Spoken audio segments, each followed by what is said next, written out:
Powered by Fantasyverse.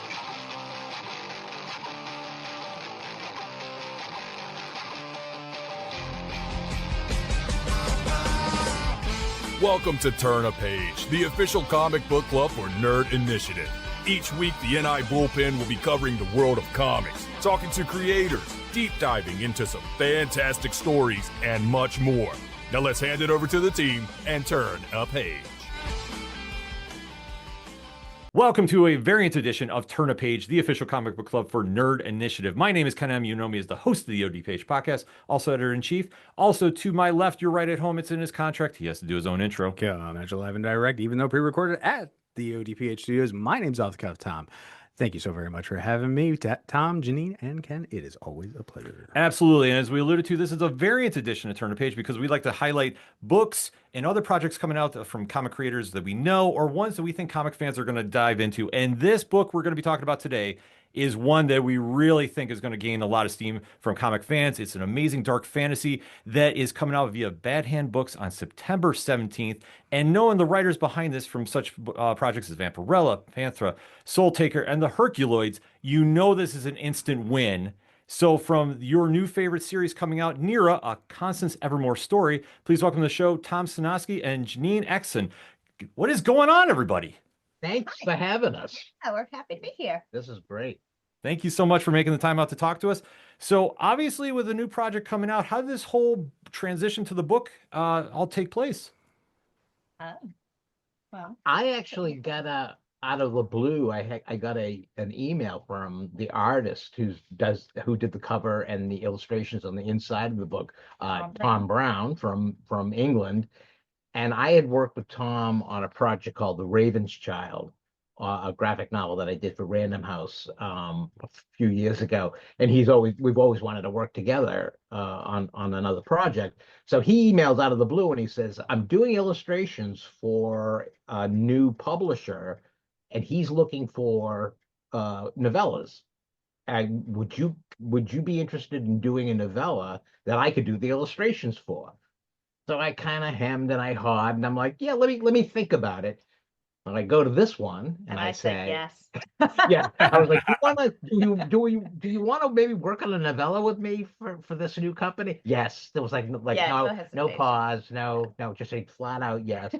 So we broke into the notes. We had been taking notes previously because we'd done some prose projects or had been planning some prose projects.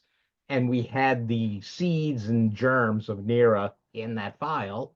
And we're like, hey, let's take this and expand on it. And That's all right. the rest is history. Yeah. Now, with this new project coming out, if you were going to, give it the old classic elevator pitch, someone who's first time ever, looking at your stuff, what would you explain? How would you, pitch this out to them? Oh, man. Well, How about it's a story of a very mysterious woman who is making amends for a really bad mistake from many, many, many, many years ago. And when I say many, many years ago, I'm talking like countless millennia ago. So I would probably go the route of some like an ancient character who's making amends and what those amends are and why she's doing it, and the things that she's facing are all tied up in that whole ancient aspect of the character. Yeah. Best that I could do at the moment. No, it definitely works because it's a story of revenge and redemption, if you will, to from the sins past, and especially involving the dark fantasy aspects of what's going on, and especially in creating a new fantasy IP. What do you think are some of the do's and don'ts that you wanted to follow from the start? God. I think the interesting thing about dark fantasy, and I've done some dark fantasy novels in my past, is that it doesn't really matter all that much if something is vaguely familiar. It's all how you do it. So, like, if you we have this kind of character who's been around forever. Oh, they already did that. Well, you know what? I think it's the writer's spin. So Jeannine and I put a spin on this character, Constance Evermore, that I think hasn't really been done before. Or if it's been done before, it's been done differently than how we would do it. So it's not necessarily like things to avoid. It's more or less, all right, how do you not repeat what somebody else has done and make it seem like, oh, this is just like this. Right. You know, how do you put our spin on tropes and things that could possibly be familiar to dark fantasy readers. You know, how do we put that little fresh spark into the material? And I hopefully we did it. No, I would definitely say you did. I mean, without spoiling anything, because we want everybody to go to the bookstores and go get this on September 17th. This is a book that, we talk about making up for the sins of the past. And there's a lot of elements, at least when I read it, that kind of had like the Dresden vibe feel, or even the Christopher Eggleston Doctor Who, minus all like the real heavy time travel such. But Yeah, it's somebody yeah. that's going through that, but it definitely has its own spin, its own feel to it. Like as you're going through Constance's story and kind of weaving along with her as she's going about what she's has to do to kind of make up for the sins of the past. Like it's one of those books that really, I think, it catches you off guard, but you wind up getting caught up in it very quickly, which is always a great thing, I think, as a reader, that you really Yeah, get. and well, this is what it's something that we, when you're writing something like that, you're like, I hope this is as much of a hook to them as it is to us.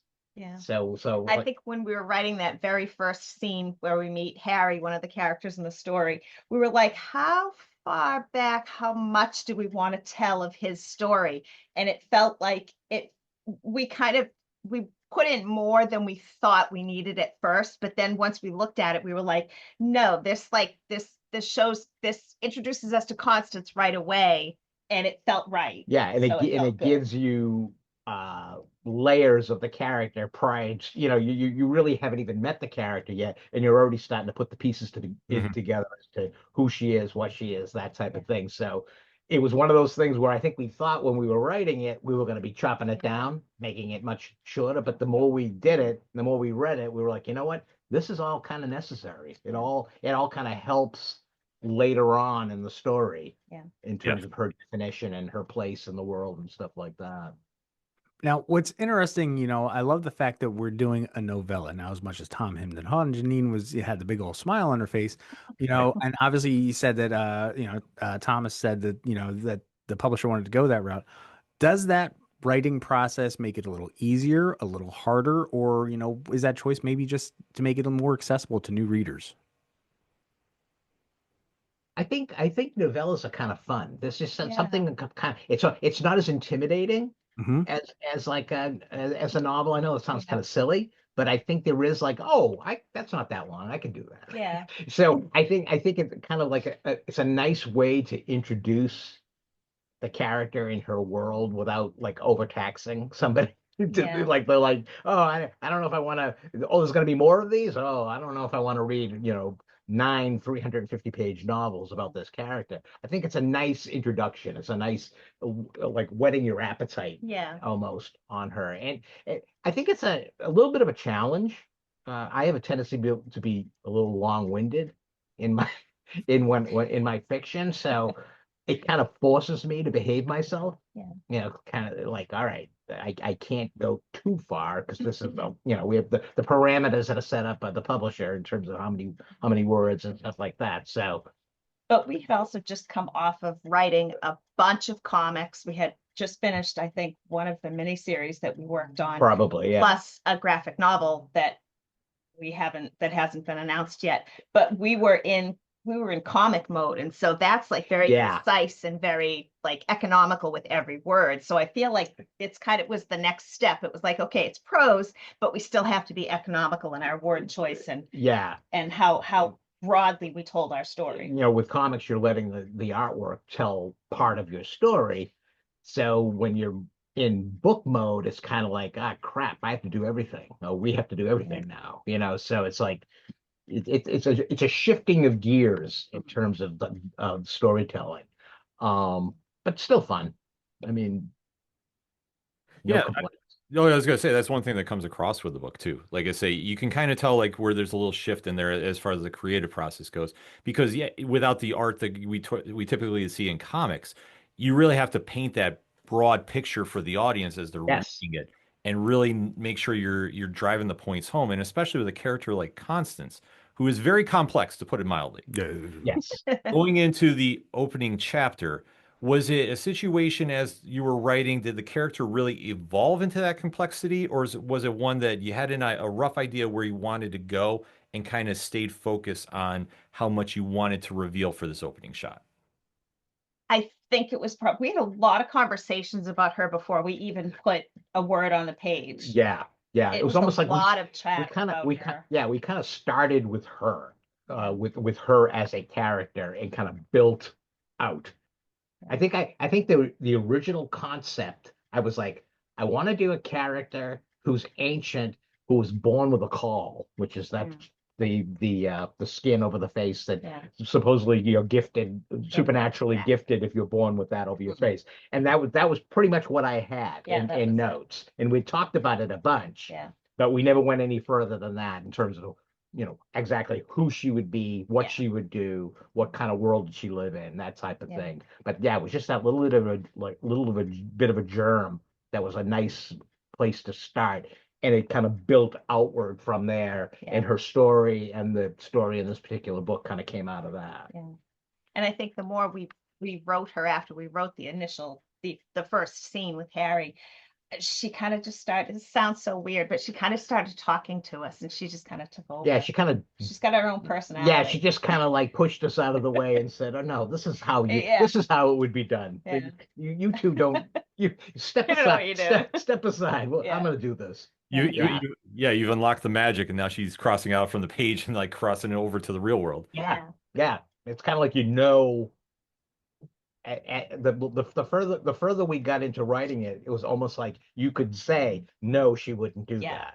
No, she No, wouldn't say she that. yeah, no, she wouldn't She'd say say it. She would say it this Yeah. way. She wouldn't say it that way. Yeah. It's kind of funny, especially coming from two people who both had the exact same opinion of, no, no, no, that isn't right. Yeah. She would do it this way. Yeah. So weird. Now, because of how the whole process started with Thomas Brown reaching out to you, did you get any images from him since you said that you had a folder with some ideas and inklings? Yeah. And did any of his, graphics prior to inform how you wanted to do anything with that? And then after you started building out Constance, or Constance was telling you what she wanted, did that inform Thomas as far as any of his drawings? I think it was kind of, we gave him ideas. We actually, for the cover shot The cover shot is her. is me. And we had taken pictures in Tom's kitchen one day. So Yeah. just like me, the gray hair and everything. But we kind of gave him just like small parameters, and then he just kind of Yeah, because he kind of took off and he worked a lot through our initial outline. So Yeah. the outline that we gave to the folks at Bad Hand, he kind of used that and kind of just let himself. So we were seeing our work, and I think we kind of would see something and go, "Oh, that's what it looks like." So Yeah. we'd kind of, if we hadn't got there yet in the writing of the story, Yeah. we kind of incorporated his visual at like Caw, the character Caw. Yeah. He had done some drawings Yeah. of Caw, and we were like, "Yeah, that's That's what- exactly." yeah, We knew that's what Caw would look like, but his drawing kind of made us go, "That's what Caw looks Yeah. like." So Yeah. yeah. And I think it gave Cobb more personality too, and even Livy. Yeah. Like seeing them, if we hadn't gotten to that part in the book yet, or if we had only introduced them like quickly, it gave us more, like now they had a face. Yeah. Now And now we yeah. could really tell what they were going to be like. Yeah. Yeah. And especially, working off that artwork, I mean, that kind of also adds to an outline that you're building, because like now you're starting to see this world take shape, and especially in trying to world build too, like because especially with the complexity of what's going on, did you see when you're in the creative process, was this more of a challenge than what you've done with comics per se, or is this kind of more like, I don't want to say familiar in the setup of what you're trying to do, like when you do a first issue? The thing with comics is I always with world building, I always find that yeah, the writer has to do a certain amount of it, but I think the artist does a lot of the heavy lifting Mm. on world building in terms of like you give them something, and if hopefully you've inspired them enough that they give you something back. And I'd say 90% of the time of the comic stuff that we've done, Yeah. you get the stuff back and you're like, oh wow, that's so much better than what I had in my Yeah. head. Yeah. You know, you're hoping to inspire them to give you what you ask, but you hope it's even better than what you asked for. And Tom kind of was doing that uh with the Nira stuff that we were seeing. He'd like just like we just get like this pencil sketch, like, oh, what do you think of this? And it'd be like, oh, I never thought of it that way. Cool. Yeah. So and then we would kind of incorporate that into our That happened with her room of her closet. oh, like the war room. Yeah, her war room. Yeah. Like we got a drawing back and it was like, oh, we didn't think of it put that stuff way. like that in there. We just had Okay. we just had shelves in a closet. Yeah. This is so much cooler looking Yeah. than what we had. Yeah. And since the fact that, you mentioned that, in dark fantasy and when you create an IP that, you pull similar things or something that seems similar. What do you think really is that big key ingredient in that particular genre, that really just makes its mark in both your opinions? I think is from my opinion, having read tons of dark fantasy, especially around the time of like the Harry Dresden books and things like that. It's that character. It's the world may be cool and what's going on in the world may be cool, but if that character doesn't resonate with you in some way, if it doesn't speak to you some way, the series isn't half as fun. I think it's all about making sure you built that character into something that people want to see more stories with. I mean, I think that's true for any genre, really. Yeah, but I find the dark fantasy stuff, a lot of it from that time period, like I said, with the Dresden books and things like that. The writers like went out of their way to like really construct these fascinating characters that you couldn't wait till that next book came out. So, to get their next adventure. So I think it's really important to build your main character. Spend a lot of time developing her, thinking about her or him, and layering her and stuff like that. So yeah, that's my big thing, and it was always the thing that I would look for. Even when I was like haunting the bookstores and stuff, I'd pick one up. There was a ton of that stuff around the Dresden. Matter of fact, I wrote a series with a character named Remy Chandler, which was an angel private eye out of Boston, and that was a big ass focal point of my objective when I sat down to write this series, is that I wanted people to like him and want to see more with him and get into him and his past and things like that. So Okay. yeah, he's all right. Okay. He's very good. He's no Constance. He's no Constance. No, but I mean, Level. yeah, but that's something though with any books, especially with the first series, you want to make that impression, but especially connecting the dark elements per se with the pop culture audience. I mean, that's always the big Yes. challenge, but you want to make sure you leave a lasting impression. And Yes. especially when you're writing and especially doing a lot of the creative aspects, would you say there was one character that you really want the fans, maybe outside of Constance, that you really want to see their reaction, like you're most excited to see, like one character as you're writing, it really kind of caught you off guard of like where they went, you're like, I'm wondering how the fans are going to react to this. Maybe, maybe, honestly, maybe the house. I feel like her house is kind of a character. Constance's house. Constance's Yeah, that's house. true. I mean, yeah. Yeah. That picked up a whole new, as we Yeah. wrote, it became far more complicated than we originally intended it to be. We basically wanted to come up with a way for her to get to point A to point B to point, this house that kind of travels around wherever she needs, whenever she's needed.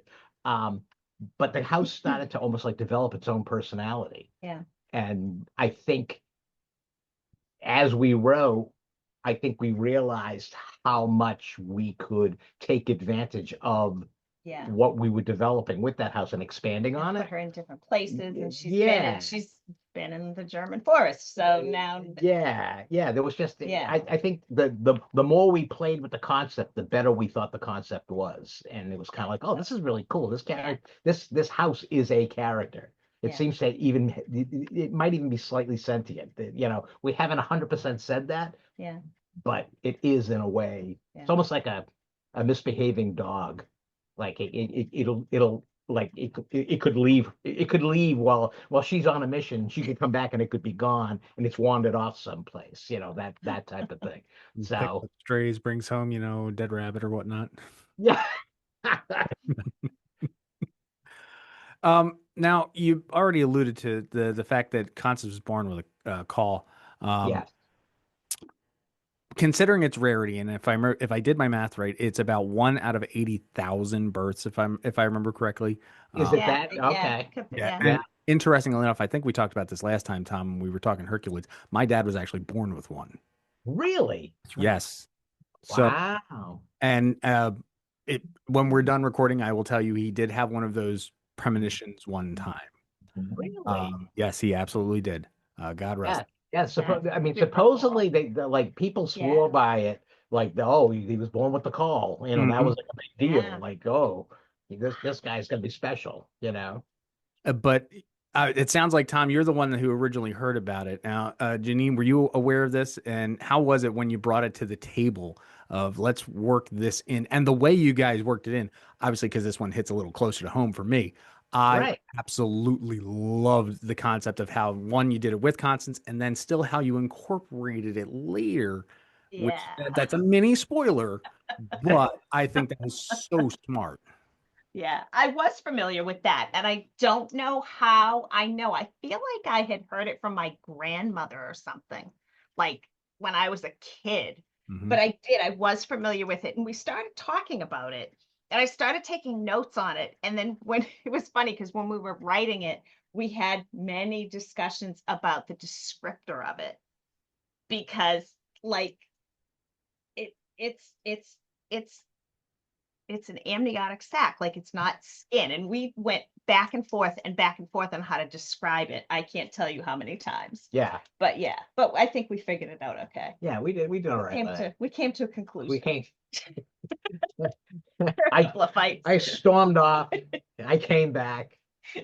We made it work. Yeah. But that's how good teams work, Sometimes Exactly. you get heads, hug it Usually, out later. usually drives me from the room. I'm like, that's it. I can't work. I can't work like this. Yeah, I just absolutely love the concept, and I really am looking forward to seeing how that further develops down the road. Oh yeah, Yeah. we'll definitely be playing with all the things. All the things that Yeah. we introduced, we're planning on expanding in the future stories. Yeah. Now, with you both working together about making this world happen, was there any idea, without spoiling anything in case we hear it down the road, was there any idea that you really wanted to try incorporating with Constance or any of the other characters in this one, but it just didn't fit for this story, but you're kind of thinking maybe I'll get to it on the next one we see? Without spoiling, I don't want to ruin anything. Yeah, I'm trying to think if there was anything that we didn't get to do. I think we pretty much, I think we because we kind of said when we did the outline, we kind of like zeroed in on, like, focused on like certain things that would help to develop Constance and her past and the world and stuff, that we were like, all right, this has to be there. This has to be there. So I don't think there was really anything that we were forced to leave out. There are certain things that we introduced that we have every intention of like expanding on. Mhm. But we did get to at least introduce them to the readers. Yeah. Like Livy's a little special. Yep. Some Mhm. aspects to Livy that, so we'll spoil it. We're gonna see her again. We'll see her again. Someday. Okay. Yeah. Yes. But like Constance's house, Yeah. introduce that concept. Yeah. We definitely plan to expand on that a little bit.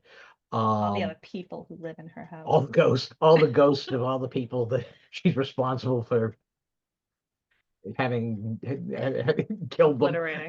Yeah. So yeah, it's all there. I think I was very happy with the fact that we got to cover as much as we did in a novella. think we did it. Yeah, but definitely expanding on a lot of those ideas and concepts in the future stories. So, future stories, and I don't know if you've coined the term yet. Are we calling it the Eververse, the Evermore verse, the Constance verse? Is there the buzzword that's out there? But I don't before, think we have. No, we haven't thought about that. No. all right, well, you can take them and roll with it, Yes. and just make sure to Yeah, not. the Write Eververse those is. down. I like that. I'm writing that down right now. Thank you. Remember, nerdinitiative.com. You've worked in so many other areas and genres and, mediums and with a ton of different characters. Is there anybody, I mean, obviously you nodded that someone might have showed up in there.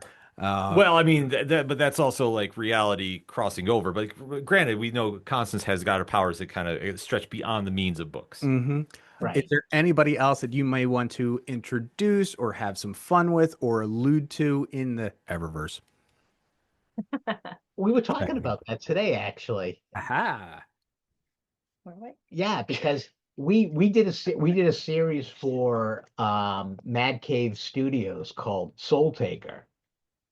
And there's a reference to a character in Soul Yeah. Taker that we make reference Yeah. to in the Constance story. And we did it as kind of like a gag, but then we were kind of like, well, wait a minute, these things could very easily Yeah. connect. Yeah. So Could have been. yeah, That's true. we introduced there was a character called Pope Roland the Vicious, Mm-hmm. the forgotten Pope, the nasty forgotten Pope, and he's mentioned in passing in Nira. So Yeah. and he was in And he was in the Soul Almost Taker. looked that up too.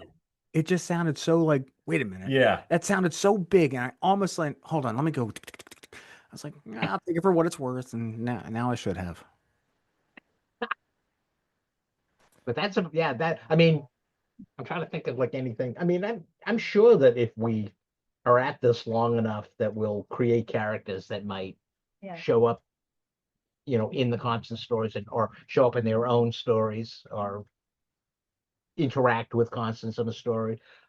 Right now, it's still very new and fresh. We're still kind of like we have all kinds of little explosions going off in our brains as to what we want to do next and Yeah. things like that. So We have the next story actually all plotted out. Yeah, And I'm excited to write that Right. one. the next story is all plotted, but we have to write the new Grim Death novel with Mignola. We're doing new Grim Death stories with the same publisher with Bad Hand. Okay. So we're going to be doing some new Grim Death stories. And that's what we're going to do next. And then we'll do the next after Grim Death the Grim Death novella is done. We'll do the next Constance. Okay. All right. Very excited about that. And then I know. I was ecstatic when the Bad Hand guy was like, I would love to do more Grim Death. And I was like, you would? Yeah. Wow. funny then you I mentioned that. Well, just as a matter of fact, here. Well, the Bad Hand put out a new edition Yeah. of the original book. Mm-hmm. Was really nice to kind of whet people's appetites who didn't get a chance to see the original book way back when. So yeah, yeah, she's all nervous I'm about nervous about that. this. She's Mignola makes her nervous. Yeah. Well, I don't think there's anything to be nervous about. I mean, that's going to be something I think fans are really going to gravitate towards, as well as the Eververse and the ever expanding Eververse. Because, like you've alluded to, the next issue, or the next book, I should say, is plotted out. Yep. Yep. Or do you see this verse going? Or is it kind of like it's just wide open and just wherever it takes you? I think it's wide open. Yeah, Like her adventures of where she goes next and where she goes beyond that, I think is just up to our imagination. yeah, I think it's one of those things that we just will stumble across some interesting piece of something or other and go, hey, Yeah. if we expanded on that, that could Yeah. be a cool Constance story. Yeah. And that's usually how this stuff happens. It's just like this random stuff you stumble across, or you take a note on something and it just kind of Put in a file. put it in a file and it just grows from there a lot of the time. So I find that she's as incredibly versatile in terms of a character. I can see like all kinds of stories. I mean, I can see like horrific stories. I can see more humorous stories with maybe a slightly horrific bent to them. I can really see all kinds of storytelling with that character. So that'll be fun. And I think it especially allows you both to really have a lot of creative freedom to really take this Completely. into, Yeah. uncharted water. Was there ever a time that the editors at the Bad Hand were like, nah, maybe we want to kind of tone this back, or just kind of it was free reign just to go do whatever you wanted? With the existing book, he was on board with everything. Yeah. I I mean, as we were, we would hand in like the first draft and stuff. I think he had barely any edits. And now he was just perfectly happy with, well, we had done a relatively detailed outline. Yeah. Mhm. So he had a sense as to where this thing was going to go. He just didn't know how we were going to flesh it out. And I think we satisfied him. I think so. Yeah, in terms of what we gave, because he loved the outline. Yeah. So hopefully he loved the book. But I think he did. It's coming out, so I can't imagine he didn't care for it. Not under his bed or I'm anything. gonna put this up, but I really didn't care Just for wait it. on that one. Yeah. Yeah, I was going to say it cleared the biggest hurdle, and that's just getting it. Yes. So I mean that's obviously a good sign too. Yeah. Yeah. So I would definitely take that as a win, and especially when the book hits the shelves, on September 17th, that is going to be something, or 16th, I should say, rather. That is why I think that this is really going to be something special for readers to check out, and especially too, I think for you both. If I'm not mistaken, this is the first novel you've worked on together since 2020. It's our first novella. Yeah. Yeah. It's our first published novella. Yeah. We wrote a novel during the pandemic. Okay.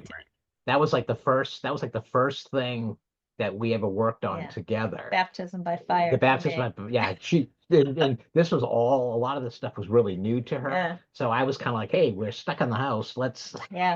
So we worked over Zoom. Yeah. And wrote a 500-page novel over the summer. Actually, I was teaching school. School got out in March. We started writing in May. And then I took sabbatical. I didn't go back to school that fall. And we finished it Christmas Eve. And it was 500. It's 500 pages long. It's a monster. Yeah. It's a big flabby monster that we haven't really gone back to. Because we haven't had the time. We haven't had the time because we've been doing the comics and this, Nira books and stuff like that. So we haven't gone back to this thing. We will eventually, but when we go back to it, we're going back to it with a machete. Yeah. Rebuild. Yeah. A couple of chainsaws. It needs some serious trimming. Yeah. Now, interestingly enough, you did say that, you worked on this during COVID. How exactly did your two superpowers combine? Like you said, you were teaching at the time. I believe it was seventh grade, if I'm correct. Yeah. I did some homework. How is it that, a middle school teacher and a comic book writer and, just come together to start putting out all this great stuff? Very long story short. We like long stories long. It's okay. Okay. This is actually a very funny story. It's kismet, honestly. I was teaching. I had been teaching for 14 or so years, and I was doing a new unit with my students, and I needed an author who had books made into not movies, because that's what our unit was about, which is better the book or the movie. And I was with my colleagues one day, and I said, I went to high school with a guy who's an author, and he's had books made into movies. I'm going to email him. So I was hopped up on sugar and coffee, and I emailed Tom, and I was like, hey, do you remember me? Well, of course he did. Yeah.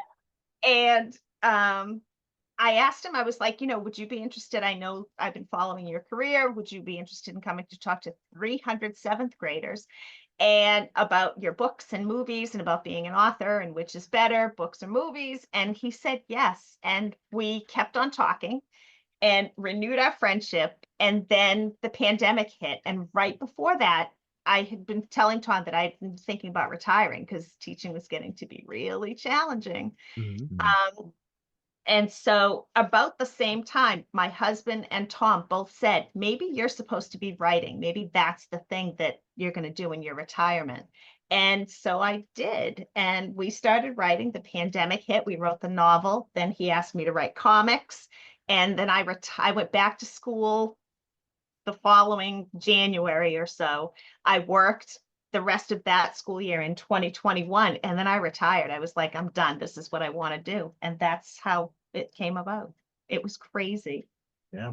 Just like all the stars aligned perfectly. That's awesome. That's amazing. It's very cool. Yeah, we Yeah. hadn't spoken in close to 40 years. It was like 38 years. And now going from that, that time period to now, I would say, what do you think has been the noticeable change in your creativity, collaborating together, would you say? You want me to start? Yeah, because I know what you're going to say. Honest to God, me being almost like, I don't want to say a teacher in a way, because a lot of this stuff, she was not familiar with how a lot of this stuff was done. It kind of like reinvigorated my passion. I think when you're doing it as long as you're doing it, you kind of, I don't want to say phone it in, because I've never phoned anything in, but I think it's almost like autopilot, and Sure.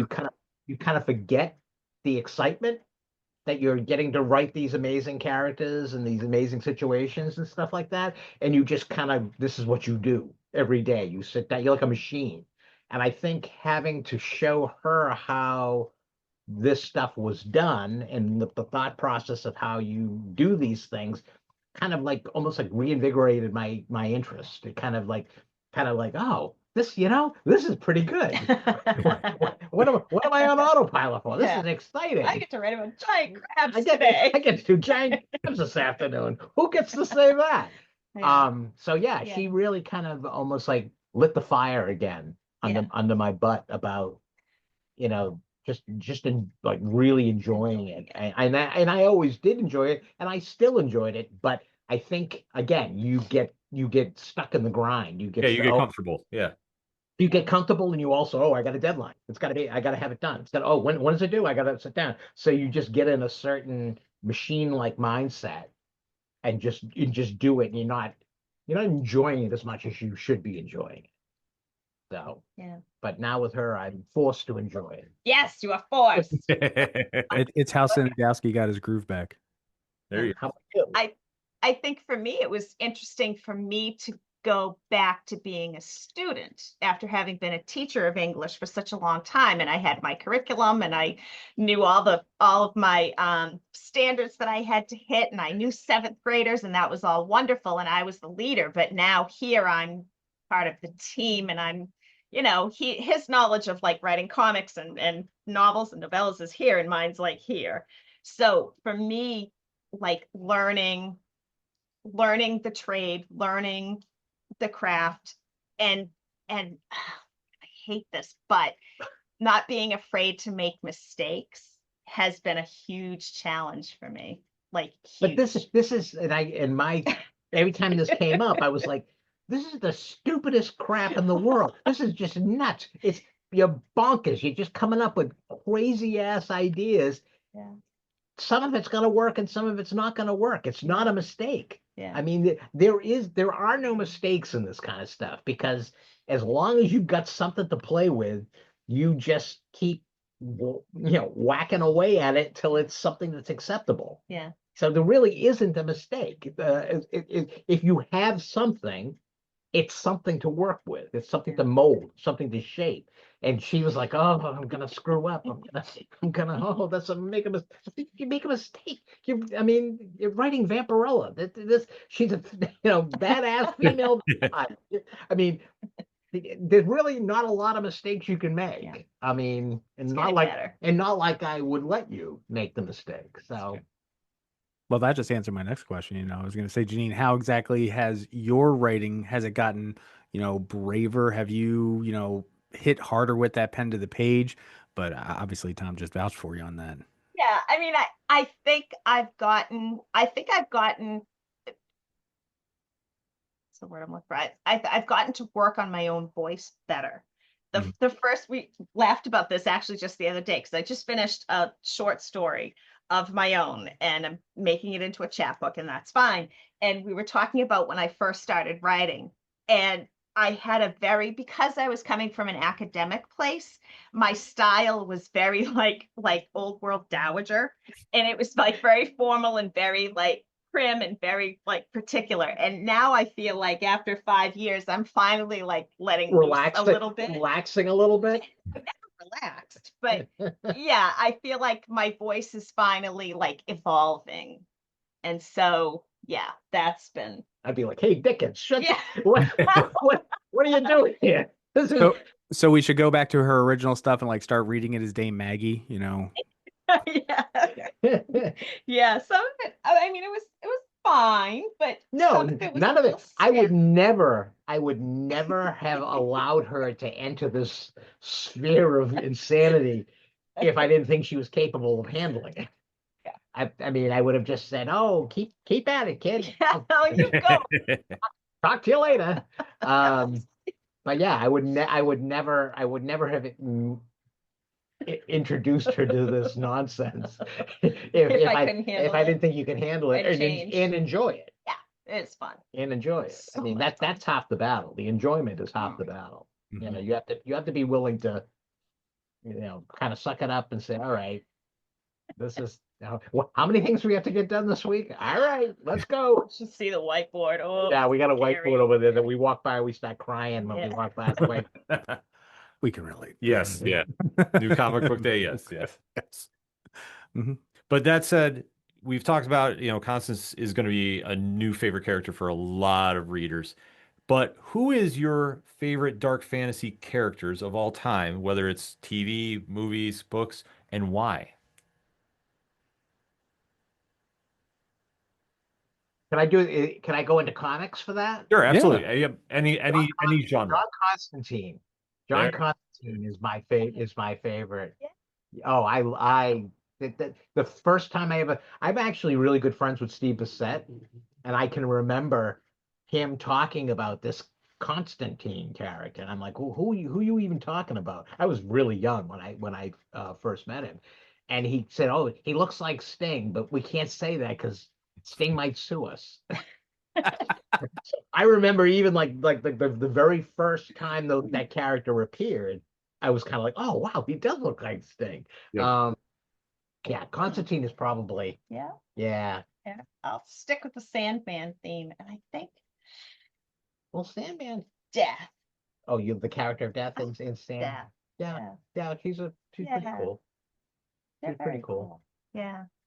That was like that was the introduction that Yeah, that was one of the when- first comic series. when you she gave me. came back into and showed interest in possibly doing this stuff with me. I was kind of like, "All right, you need to kind of get yourself to see what you can do in comics." Yeah. And of course Sandman was the Sandman. first stuff that I handed her, and I'm like, "Take a look at this and you tell me, Yeah. do you think there's any limit to Changed what-" my world vision. Yeah, you of tell her- everything. Well, it really does open your eyes Yeah. because it just you can do anything Yeah. in comics, any kind of storytelling at all, and Yeah. that's a great example Yeah. of the kind of storytelling you can do. Yeah. I think before that, most of my knowledge of comics was like Superman, Spider-Man, Batman, Batman, yeah, and Archie. Like, that was it. And Vampirella. Vampirella I knew. Well, too. because you were Yeah. stalking me. I was stalking.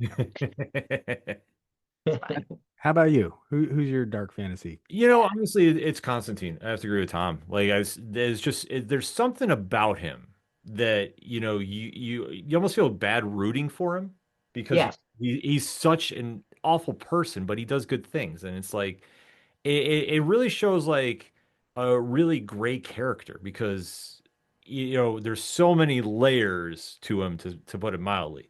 And then to see how, great creators really take them and go some places with them, and how you can almost plug and play in any type of scenario. Like even when we saw the version on Legends of Tomorrow. Matt Ryan. Yeah, which, I mean, that was a little wild for me because I'm so used to seeing Hellblazer in comics. And I'm Right. like, wait, how is this going to work? Mhm. Really interacting with superheroes. Yeah.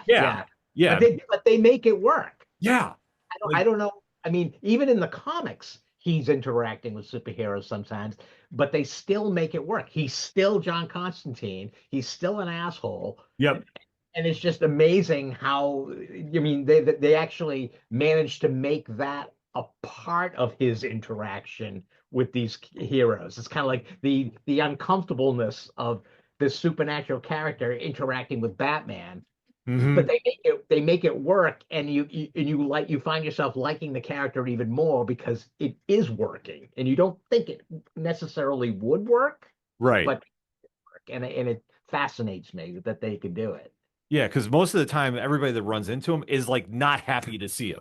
No, Dreading it. They're like, oh God, we gotta go. Oh, You see Z, he goes, oh man. Yeah, everybody when he was on Justice League Dark. Oh, and Justice League Apocalypse. And the best part, it was still portrayed by Matt Ryan. I think his joy of playing the character definitely, bled over to when he even did the voices Oh, yeah. for the DCEU. yeah. There's something playing that type of character as a voice actor. And I mean, this we could spin into Constance because, as the Evermore series or Eververse goes up. I have to remember that's the official trademark. Hashtag Eververse. Hashtag Eververse. With this eventually, because I feel I really feel strongly there's so much creativity with this. This would be like perfect for live action. Do you see somebody playing Constance specifically, actor-wise? The first person we talked about as being Constance was Tilda Swinton. Ooh. Oh, okay. Sold. Sold. Is it? Yeah. We love her. I mean, that was kind of like once we said that, because we both kind of were on the same page. Yeah. And once we said it, that became like the image when we were writing her. Yeah. Even the way she speaks, even the way she delivers a line. We definitely hear Tilda Swinton in I gotta go back and read this again. Yeah, now that you can see Tilda as Constance. Yep. Damn it. Yeah. Well, you should want to reread it anyway. Well, I do, but no, I gotta go do it again on the big whiteboard. Yes. Yeah. Wow, that's amazing. Now, obviously, like a character like Caw and whatnot. Have you considered anybody for voicing that possibly, if that ever adapted? Oh God. Yeah. Jeez. Did my job. That's a hard one.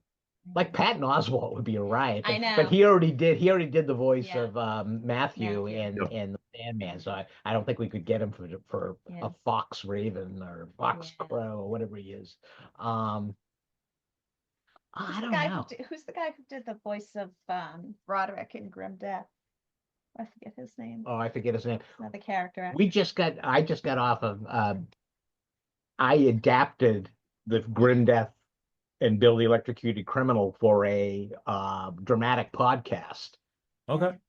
That it hasn't been released yet, but it's all done in the can. And we had all kinds of amazing voice actors coming in and doing these parts. Yeah. And the guy that played there's a Raven in Grim Death named Roderick. And the actor that they got to play Rod, I can't remember his name, but he's somebody when you see him, you go, "Oh, that guy." Yeah. He's in everything. I like him. Yeah. And I can't remember his name. Oh, Jack Quaid. No, Jack Quaid was supposed to be Grim Death. Yeah. Oh. But he backed out He had a because he had a conflict in his schedule. So we ended up Grim Death is played by Corey Michael Smith. Yeah. The guy who played the Riddler in Gotham. Okay. And who's been in a bunch of he played Chevy Chase in the Saturday Night Live movie that just came out recently. Yeah, he's quite the up and coming guy, but he was a great awesome Bentley Hawthorne / Grimdeath. Yeah. But yeah, the whole cast is like I was like stunned at the people that they managed to get for this thing because I could watch them record. I wrote all the scripts from adapting the book, and to hear my words coming out of these like amazing actors, I was like in awe and squirming at the same time. It was cool. It was really cool. Yeah, really fun experience. But the guy who played Roderick in that probably would be really good. I can't remember what his name. I can't remember his 3 names. I can't remember. Yeah. Natasha Lee. I'm scrolling with haste and cannot find it. No, I always hear Benedict Cumberbatch as Caw. I hear that's kind of cool. That's a very like almost like dignified. Yeah, that's good work. That's who I was hearing when I was reading him. I'm like, okay. I get Josh Keaton, but I can put Josh Keaton in anything. So yeah, that's true.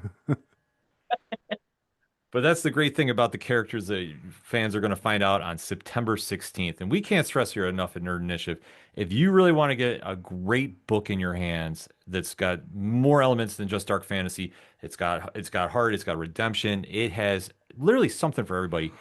Nira is the book you want to get. And we want to see more of Constance Evermore on the shelves as it's coming out because we really want to make this a big hit. So make sure to check out in the liner notes of this podcast and YouTube where you can go find it because we'll have the links up there. So make sure you go get a copy or two. And definitely, we want to thank Jeannine and Tom for taking the time out to talk to us today. We definitely have to have you back on and catch up about Constance in a little while. Yeah, oh, Sure, definitely. yeah. Would love to. He will come back for Grim Death, the new Grim Death. Okay. We'll definitely do that. For me. Yes, we're excited about that. So definitely want to make sure you're keeping an eyes out for that. And of course, Nerd Initiative will be covering that as we do for everything that is the home of pop culture positivity. And I guess we'll end this like we always do on Turn a Page, Tom. Yeah.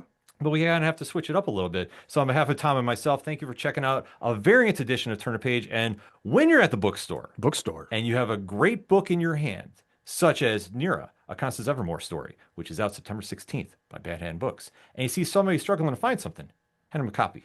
Tell them to turn a page. We'll see you next time. Hashtag Eververse. And you're out. I'm out.